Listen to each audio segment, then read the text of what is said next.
Hello friends, welcome back to my channel. তোমরা সবাই কেমন আছো? আশা করছি সবাই ভীষণ ভালো আছো, আর আমি অনেক ভালো আছি। তো আজকে আমি তোমাদের সাথে শেয়ার করব মটর ডালের বড়া ফুলকপি দিয়ে একটা তরকারি। তো দেখো, আমি প্রথমে মটর ডালটাকে ভিজিয়ে রেখেছিলাম, তারপর পেস্ট করে নিয়েছিলাম। আর পেস্ট করার পরে এখন আমি বড়াটা করে নিচ্ছি। পেস্টের মধ্যে আমি একটু নুন দিয়েছি, একটু তেল দিয়েছি, আর তোমরা চাইলে একটু লঙ্কা বাটা দিতে পারো, না দিলেও কোনো অসুবিধা নেই।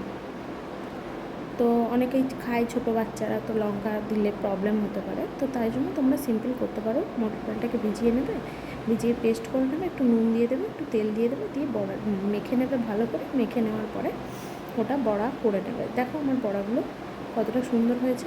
তো এটা বড়াটা কমপ্লিট হলো। এরপর আমি বড়াটাকে তুলে রাখবো, আর এদিকে আবার কড়াইতে তেল দিয়ে দেবো। তেল দিয়ে আমি দিয়ে দেবো ফুলকপিগুলো ভাজার জন্য। দেখো, কড়াইতে তেল দিয়ে দিলাম, আর দিয়ে দিলাম নুন হলুদ পরিমাণ মতো ফুলকপিটা ভাজার জন্য। তো এদিকে আমি ফুলকপিটা ভেজে নিচ্ছি। ফুলকপিটা ভাজা হয়ে গেলে আমাকে কিন্তু ফুলকপিটা তুলে রেখে আবার মশলার জন্য রেডি হতে হবে। তো তোমরা পুরো ভিডিওটা দেখতে থেকো, আর দেখে আমাকে অবশ্যই জানাবে ভিডিওটা কেমন হচ্ছে। ভালো লাগলে লাইক, কমেন্টস এন্ড শেয়ার করে দেবে। যারা যারা এই রেসিপিটা বানাতে চাইছো তারা বাড়িতে ঝটপট বানিয়ে খেয়ে।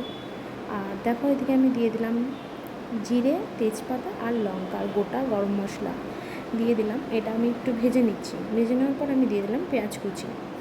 পেঁয়াজ কুচিগুলোকে ভেজে নিচ্ছি ভালো করে। সব তোমরা তোমাদের পরিমাণ মতো দিয়ে দিও। আর এই রেসিপিটা সত্যি খুব সুন্দর হয় খেতে, তোমরা বানিয়ে খেও। আর যারা যারা খেয়েছো তারা জানোই, অনেকেই হতে পারে খেয়েছো। তো এর মধ্যে আমি দিয়ে দিলাম নুন আর হলুদ, আর একটুখানি লঙ্কা গুঁড়ো অ্যাড করে দেবো। তো আমি দেখো সমস্ত কিছু দিয়ে দিলাম। দিয়ে দেওয়ার পরে আমাকে একটু ভেজে নিতে হচ্ছে পেঁয়াজগুলো। পেঁয়াজগুলো ভাজতে ভাজতে আমি কিন্তু দিয়ে দেবো, এটা কিন্তু মশলাটা হচ্ছে, আমি দেখো দিয়ে দিলাম জিরে আদা বাটা।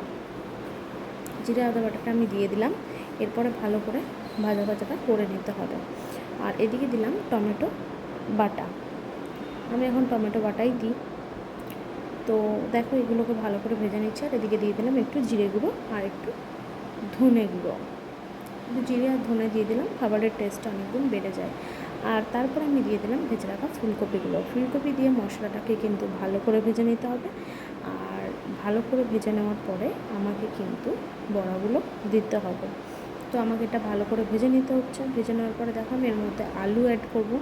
আলু প্রথমে কেটে রেখেছিলাম, আর একটু সেদ্ধ করে রেখেছি আলুটা। এরপরে আমি এই ফুলকপিটার মধ্যে আলু সেদ্ধ করে রাখাগুলো দিয়ে দেবো। মানে আমি আলুটা কেটে সেদ্ধ করে নিয়েছিলাম, তাহলে বেশিক্ষণ ফুটতে সময় লাগে না। তোমরা পুরো ভিডিওটা দেখো, ভালো লাগলে লাইক, কমেন্টস এন্ড শেয়ার করে দেবে, এটা কিন্তু ভুলবে না। আর দেখো, আমি আলুটাকে এবার দিয়ে দিলাম। আলুটা একটু সেদ্ধ করাই ছিল, তো দিয়ে দিলাম এর মধ্যে। আর জল দিতে হলো না, তাও আমি একটু জল দিয়ে দেবো পরিমাণ মতো। যারা যেরকমভাবে খাও, কেউ যদি একটু ঝোল পছন্দ করে ঝোল রাখবে, কেউ যদি একটু মাখা মাখা পছন্দ করো তাহলে এরকমই রাখবে। দেখো মোটামুটি হয়ে গেছে। যখন এরকম হয়ে যাবে, তরকারিটা দেখে নেবে সেদ্ধ হয়ে গেছে সমস্ত কিছু, তখন বড়াগুলোকে ওপর থেকে দিয়ে দেবে।